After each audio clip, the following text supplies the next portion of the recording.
Bismillah, alhamdulillah, wassalatu wassalamu ala rasulillah wa ala alihi wa sahbihi wa man walah wa ashhadu an la ilaha illallah wahdahu la syarikalah wa ashhadu anna muhammadan abduhu wa rasuluh amma ba'd. Alhamdulillah, pada kesempatan hari ini ba'dal asr, hari Sabtu 27 Juli 2024. Kita lanjutkan kajian di Fakultas Ilmu Kesehatan dari Tibun Nabawi, bekam atau hijamah, dan juga pijat refleksologi. Maka sekarang kita masuk kepada titik 45. Lauzatain.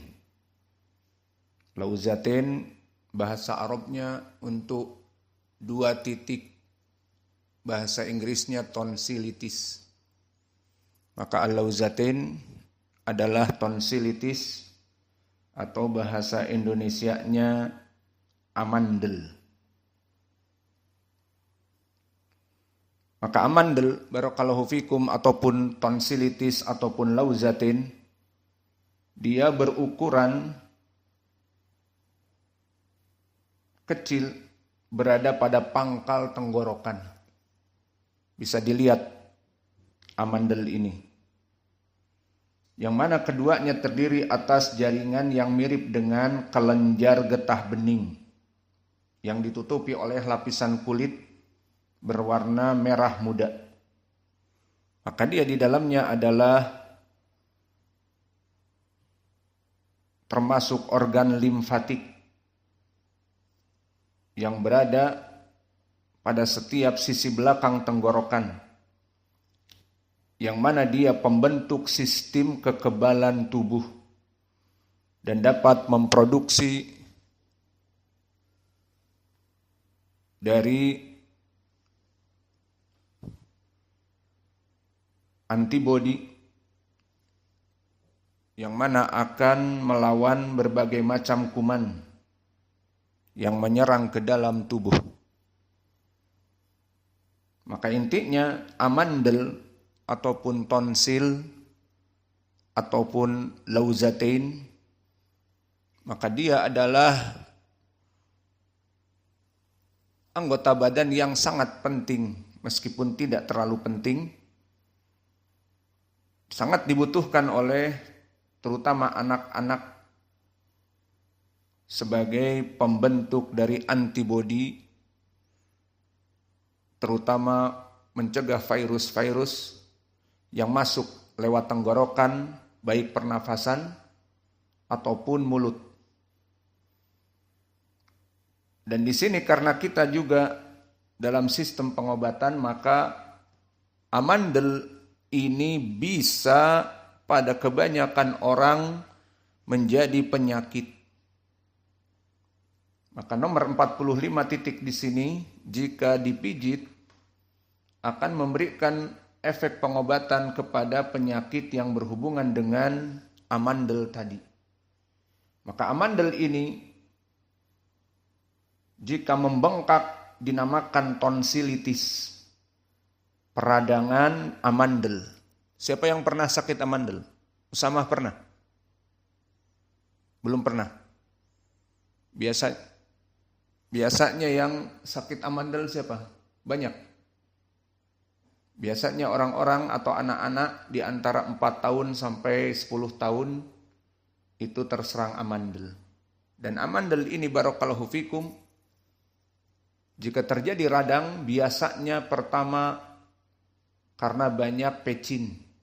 Seperti antum banyak Royco, membuat makanan, penyedap rasa. Dan yang kedua, makanan yang ekstrim. Apa itu? Pedas dan dingin. Makan bakso, minumnya es teh. Maka kebanyakan setelah itu, anak-anak berusia 4 sampai 10 tahun ini mengalami peradangan pada amandel. Barulah dinamakan tonsilitis. maka namanya tonsil amandel.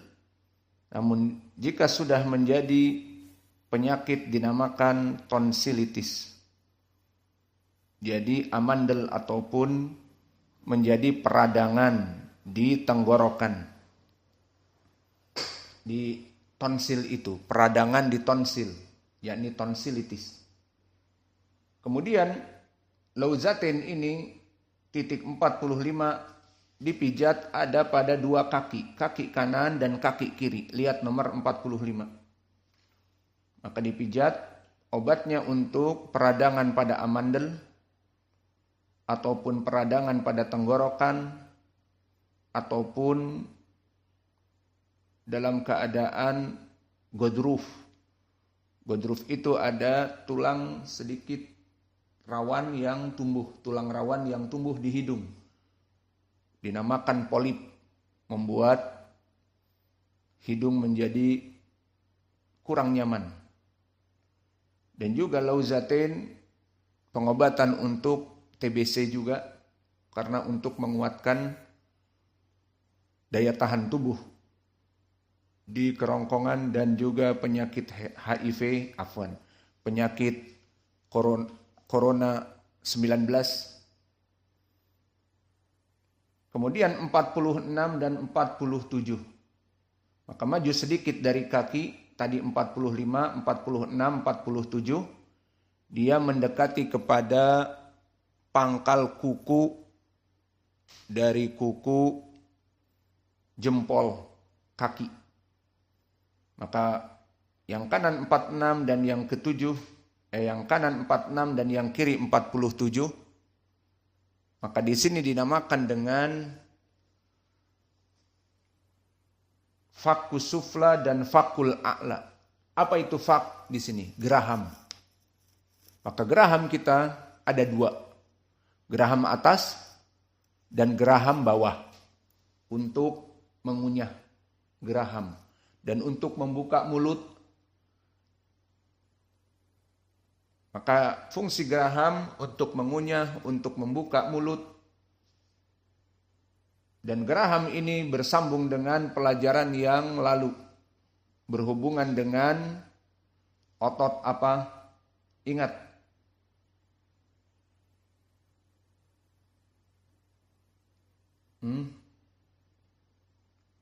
Trigeminus atau trapesius, bukan. Apa trigeminus? Maka di sini trigeminus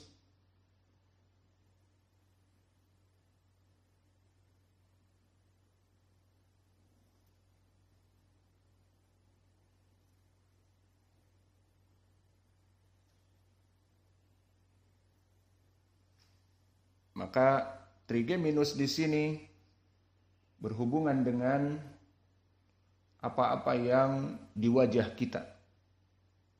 Dan ditambah dengan dua fakul a'la dan fakul sufla, maknanya adalah rahang bawah dan rahang atas. Maka di sini dia bisa bergerak untuk membuka mulut dan menutup mulut dan mengunyah. Maka fakul sufla dan fakul a'la ini berfaedah untuk permasalahan sakit gigi. Maka dipijit titik ini. Dan juga sakilul lisan, orang yang lisannya itu berat untuk berbicara. Dan iltihabat wa quruh fil lisah wal fam, juga radang pada gusi dan pada mulut. Maka ini titiknya 46 dan 47. Adapun titik 48, maka dia di antara jari jempol kaki yang besar dengan apa? 48, lihat. Nah, lihat, tidak melihat sama sekali. Tidak tahu di mana nomor 48. Hudzaifah, di mana nomor 48? Melamun kekasihnya yang pergi. Di mana 48? Di antara kaki jempol besar dengan telunjuk. Maka di situ 48. Apa fungsinya 48 ini? Atau apa dia titik itu? Hanjarah wa tanaffus. Maka dia adalah kerongkongan dan tenggorokan. Kalian harus mengetahui apa kerongkongan dan apa tenggorokan. Kalimat ini kerongkongan dan tenggorokan, banyak orang awam memahaminya dia adalah satu. Tenggorokan, kerongkongan, ya sama saja. Maka tidak ada sedikit dari orang awam kebanyakan memahaminya satu bagian. Dan bahkan menganggap keduanya sama. Maka ini adalah salah kafrah, gagal faham. Maka tenggorokan barakallahu fikum, dia adalah saluran tabung yang ukurannya sepanjang 12 cm. Menjalar dari belakang hidung, lihat. Mulai dari hidung kita selesai, tulang ini. Nah dari sini, tenggorokan. Maka tenggorokan menjalar dari belakang hidung sampai ke bagian kerongkongan. Mana kerongkongan di sini? Jadi kalau bahasa Arabnya kita belajar ilmi tajwid khaysum, maka disitulah dinamakan tenggorokan. Maka masuk lubang hidung ini, terus ke bawah bersambung nanti dengan cabang. Cabang dari makanan itulah nanti kerongkongan. Orang makan dari mulut, dimakan, dikunyah, diambil kelezatannya, kemudian dilempar ke kerongkongan. Lalu tenggorokan adalah khaysum, makhraj gunnah, mangkana. Jadi pelajaran tajwid kita. Mangkana ditutup, tidak bisa dibunyikan, berarti dia idghamnya benar. Karena apa? Itulah khaysum. Maka khaysum itu adalah dia adalah tenggorokan. Maka khaysum masuk kepadanya amandel yang ada di sini, kemudian langit-langit kita yang merah. Maka itu semuanya masuk kepada dinamakan tenggorokan. Adapun tenggorokan ini nanti dia ada cabang yang menyampaikan kepada kerongkongan yang berfungsi membawa makanan ke perut. Maka aktivitas dalam permasalahan seseorang bernafas dan yang lainnya itu masuk kepada tenggorokan.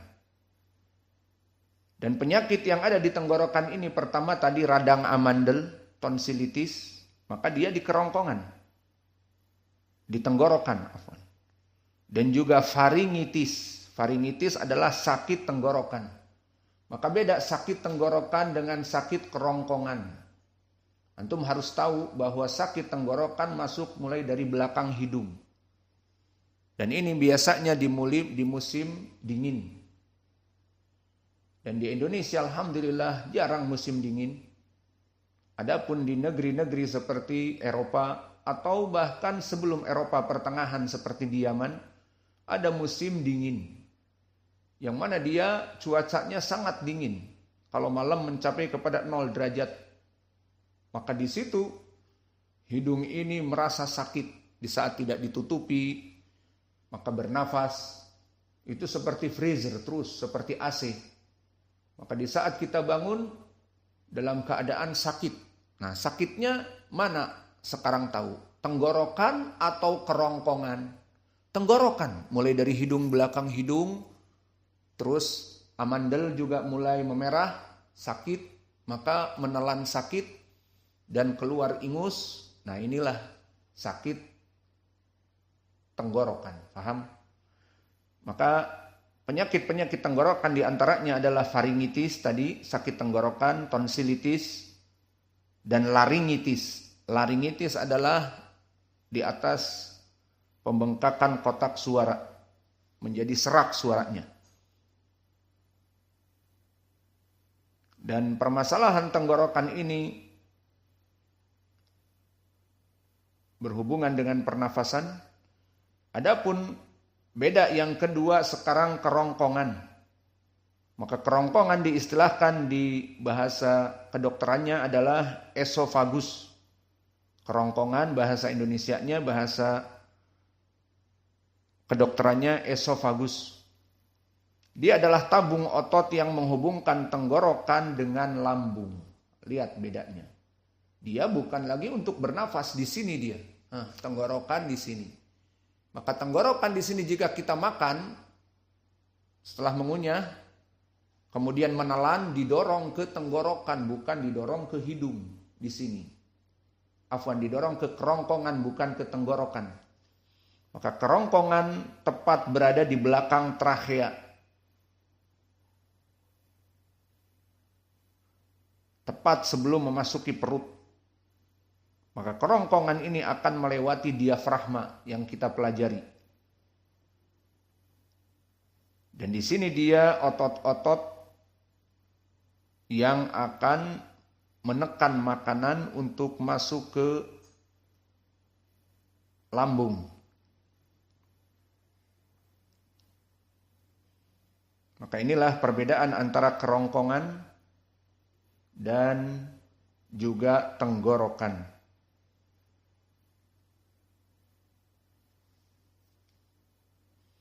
Maka orang-orang yang mempunyai penyakit pada kerongkongan dan tenggorokan dipijit di nomor 48. Maka dilihat mana nomor 48.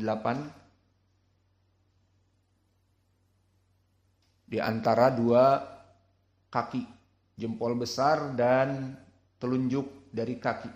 Di kaki kanan dan di kaki kiri. Maka dia mengobati apa saja, dik tanafus. Sempit bernafas, susah bernafas, robu, penyakit asma, zukam, penyakit influenza, iltihabat al-hanjarah. Al-hanjarah tadi kerongkongan dan at-tanafus tenggorokan. Maka dalam keadaan radang tenggorokan dan radang kerongkongan ini dipijit dua-duanya. Atau titik ini. Mengobati keduanya. Iltihab al-lauzatain. Dan begitu pun dalam keadaan iltihab radang al-lauzatain. Dari tonsil, tonsilitis. Dan begitu pun gozruful anf. Jika dalam keadaan mempunyai polip. Maka ini yang bisa diobati dari titik 48. Kemudian kita berpindah ke titik 49. Di mana titiknya? 49 titiknya adalah di gambar kaki. Bagian dalam. 49. Ini kaki bagian dalam. Yang lawannya gambar lain kaki bagian luar. Maka di 49 mana coba? Yaitu 49. Dikenali titik-titik ini. Lalu fungsinya. Lalu organnya. Semua pelajaran kita bermanfaat. Mulai dari titik refleksinya di mana. Lalu organ ini untuk apa fungsinya dan penyakitnya apa saja. Maka di sini 49 adalah miftahul fakhd. Apa maknanya? Pangkal paha. Maka jika kalian di restoran makan, pesan paha ayam terbagi menjadi dua apa? Paha atas dan paha bawah. Kalau di sini pangkal paha maknanya paha atas. Yang dia akan bersambung dengan pinggul. Maka setelah habis pinggul dia paha atas. Maka paha atas ini, ya dia hanya sekedar paha, namun bagian atasnya. Dan pangkal paha adalah bagian ujung paha yang menempel dengan perut atau area selangkaan. Maka dikatakan juga selangkaan. Dan penyakit-penyakit yang ada pada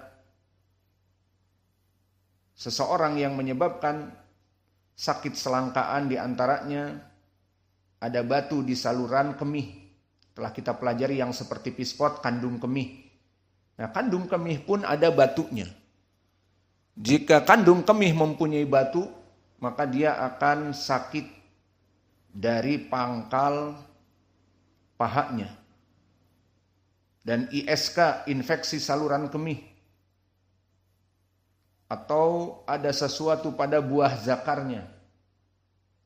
Apa buah zakar? Lato-lato. Di lato-latonya dalam keadaan misalnya terjadi pembengkakan, maka akan sakit. Dan yang paling masyhur adalah saraf pinggul kejepit. Di saat salah duduk atau salah menoleh atau salah membawa barang berat, akhirnya saraf pinggul terjepit, maka dia akan merasa sakit dari pangkal pahanya. Dan pangkal paha ini titiknya nomor 49, bisa dilihat dia berada di bagian kaki yang bagian dalam, bukan bagian luar. Jadi kaki seperti ini, nah bagian dalam di sini, ke tubuh kita. Bagian luar di sini. Nah di sini 49. Maka dia berfungsi untuk mengobati penyakit pertama fitak. Apa itu fitak? Hernia. Hernia kebanyakan berada di bawah-bawah sini. Maka hernia bisa jadi di atas dari Mr. P. Otot-otot di sana, maka jika hernia dipijit titik ini. Dan qadhf al-mubakkir. Bagi laki-laki yang dia itu qadhf al-mubakkir. Apa qadhf al-mubakkir? Dia keluar duluan. Bagus kalau begitu rajin. Bangun jam 4 pagi. Qadhf mubakkir muskilah. Dia penyakit dari seksologi. Seseorang berhubungan intim dengan perempuan, maka belum pengen keluar, udah keluar duluan. Nah ini qadhf mubakkir. Dilakobi dengan orang-orang dewasa seperti kita penyakit ED. Ejakulasi dini. Itu bahasa Indonesia. Namanya kayak bagus, ejakulasi dini, dia bangun pagi gitu. Qadhf mubakkir. Namun buruk dikarenakan dia belum menginginkan untuk keluar, sudah keluar duluan. Yang jadi masalah kepada istrinya. Istrinya belum apa-apa sudah keluar. Maka ini dinamakan penyakit qadhf mubakkir. Di sini akan ada pembahasan itu, maka di sini adalah ilmu, sehingga kalian akan mengetahui perkara ini. Dan kalian laki-laki juga ditakutkan mempunyai penyakit ini. Ini adalah nightmare, mimpi buruk bagi laki-laki. Jika laki-laki punya qadhf mubakkir, adalah mimpi buruk. Jangan berharap bertemu dengannya. Dan yang kedua, yuqawil jins. Maka titik 49 ini sangat penting. Nomor 49 mengobati ejakulasi dini dan menguatkan dari Mr. P. Gagar menjadi tegar. Madu terus pantang mundur. Bukan maju, madu. Madu terus. Nikah terus maksudnya madu. Maka mungkin ini yang bisa kita berikan. Maka titik nomor 49 sangat urgen untuk laki-laki. Maka sambil belajar dipijit-pijit. Untuk yang sudah menikah seperti Qais. Sambil belajar pijit-pijit titik 49. Namun bagi para jomblower, agar jangan menyentuh titik tersebut. Untuk apa? Tidak ada pelampiasan. Pelampiasannya nanti ke HP. HP-nya buka website XXXXX dan seterusnya. Maka please, HP berbahaya bagi kalian. Wa naktafi ila huna wa jazakumullahu khaira wa barakallahu fi ilmikum. Subhanakallah.